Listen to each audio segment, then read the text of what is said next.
Let's go, baby.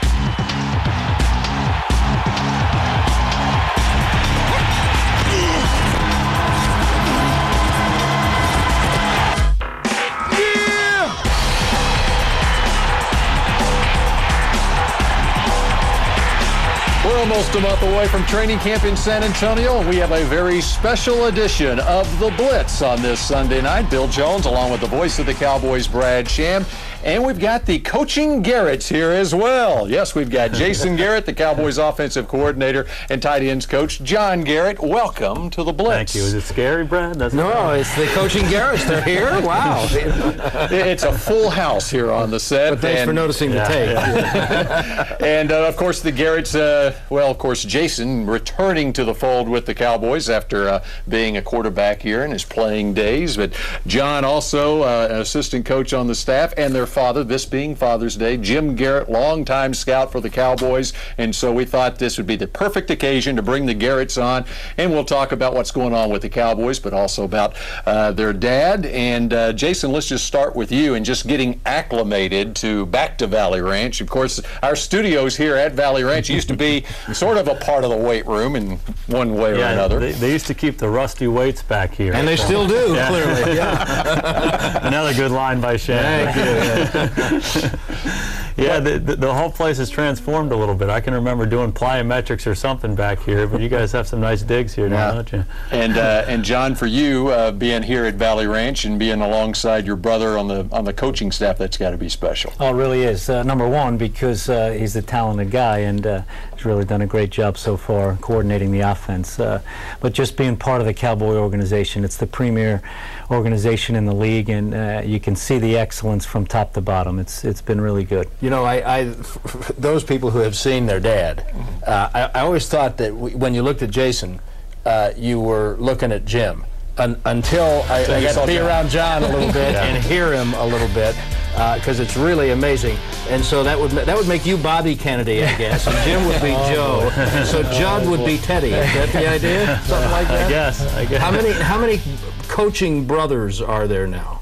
The three of you? Well, there are 4 boys, and we all are involved in coaching. My brother Jim my oldest brother is a high school coach in Cleveland, and Judd is coaching the tight ends with the Rams, and then us too. All right, how did your dad get all, since it's Father's Day, we do want to talk about that a little bit. How did your dad get all this started? Well, he loves football, and he loves sports, and he loves family, so we were always together, always playing sports, and football was the one that we all migrated to. He was a coach for a long time. He played, he scouted. So it was just something that we all liked doing. We all played together in junior high and high school, and we actually even played in college together. So it was just something that we liked doing. We continued to play, and then the natural progression was to get into coaching. I think we all just liked the atmosphere. We liked being around it. Is this the first time that 2 of the brothers have coached together? I actually coached with Judd for a year in Miami.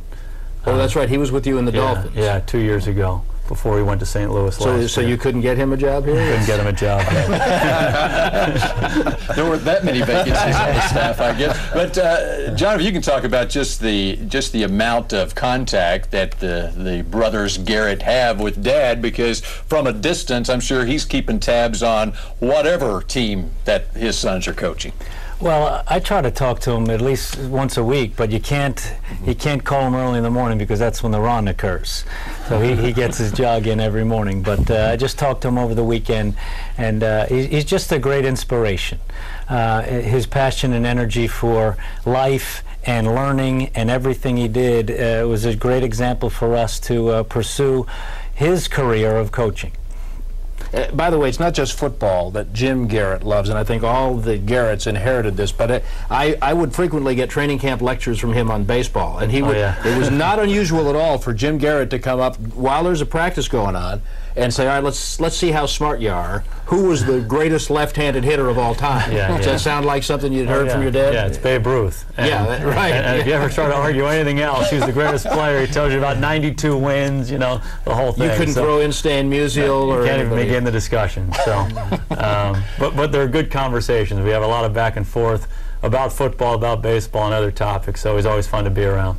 You know, one of the things that I find interesting is when you see sons of coaches who go into coaching, and then just the background that you have, and just the way your dad brought you up, and to have a whole group of sons who are coaches, it really is a testament to his legacy, obviously. But what was your dad like as far as when you were playing sports, and the encouragement that he gave you when it came to sports? Well, the number one thing is that he was involved to help us, but he didn't come around practice and question anything or anything like that. He would stay as far away as possible.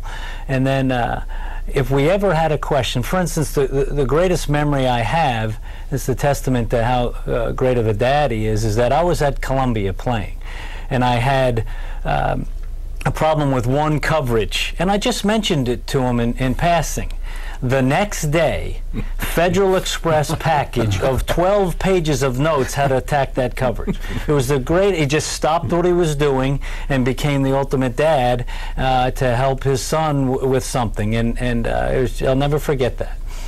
You know, and of course, this isn't the only family relationship on this coaching staff. You've got Wade Phillips, who's the son of a longtime NFL head coach, Bum Phillips, and you got Wes Phillips, too. It really is sort of a family atmosphere on this staff, isn't it? It sure is, and I think we all feel fortunate to have grown up in football. There's so many lessons. It's a cliche to say it, but there are so many lessons that we get from playing sports, and particularly football, about dealing with success, dealing with adversity, and that's something that we all grew up with each and every day, getting those lessons, and you kind of don't realize it until you're away from it, and now you're living your own life. And the number of things that we've gotten from our parents, or certainly the Phillips have gotten from Bum, and Wes certainly from Wade as well. So there's a lot of good lessons in football, and it's a fun atmosphere to grow up in. Now, clearly people can see advantages of having somebody as close as a brother on the same staff. When one of them is kind of the sub-boss, that could be a little tense. Could be.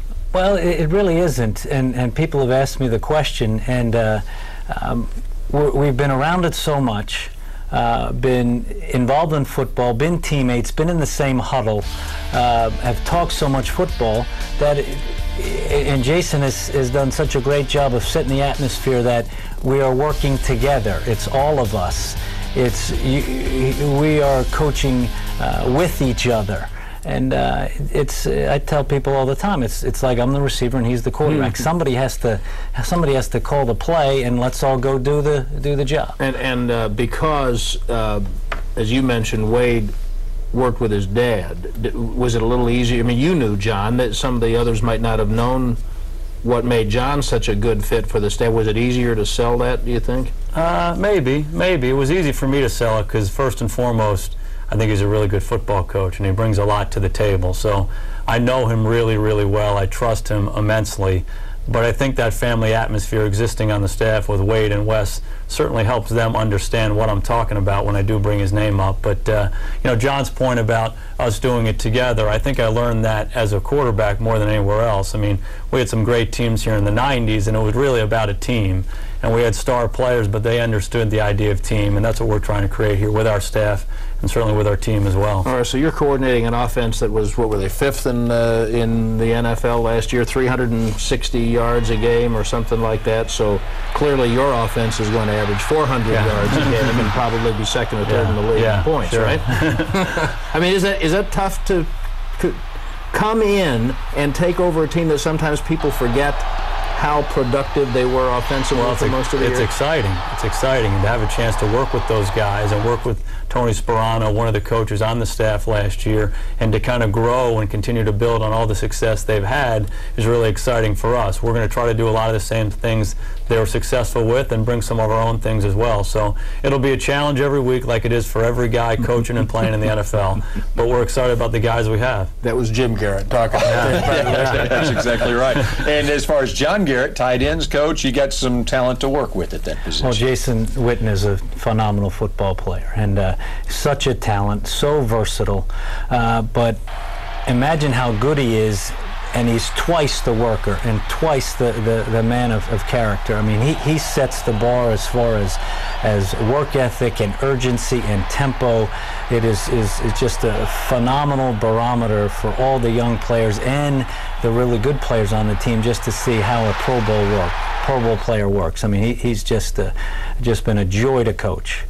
You know, I get calls and emails saying, okay, what kind of offense is this? And I'm sure you get it all the time, Jason.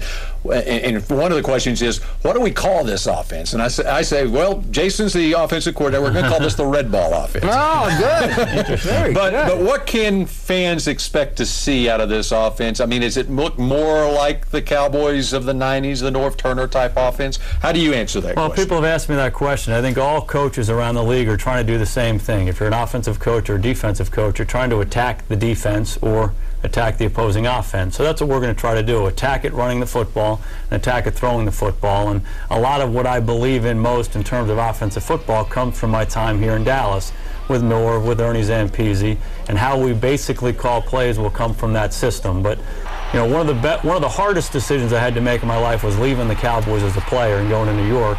But in the end, it was probably one of the best decisions I made, because you get exposed to different kind of people, different organizations, different coaching philosophies. And I went up there, and Sean Payton was our offensive coordinator with the Giants. So to see how Sean did some things, and towards the end of my career, I had a chance to play for part of a year with Tampa and see how John Gruden does things. And then I've coached with Scott Linehan and Mike Mularkey down there in Miami. So all those guys have influenced me in some way, shape, or form, as well as the coaches that we have on our staff. Ray Sherman, Tony Sperano, John, Wade Wilson, Skip Pete, all these guys have been other places. So again, it's a collective effort, but I think my philosophies go back to that 90s Dallas team, but it's been influenced by other people as well. And one of the hallmarks of that offensive team, of course, was ball control, running the ball, being very smart and creative about the shots you take, and not being afraid to repeat plays that worked. Is that the hallmark of the Jason Garrett offense? Well, I think my experience as a player tells me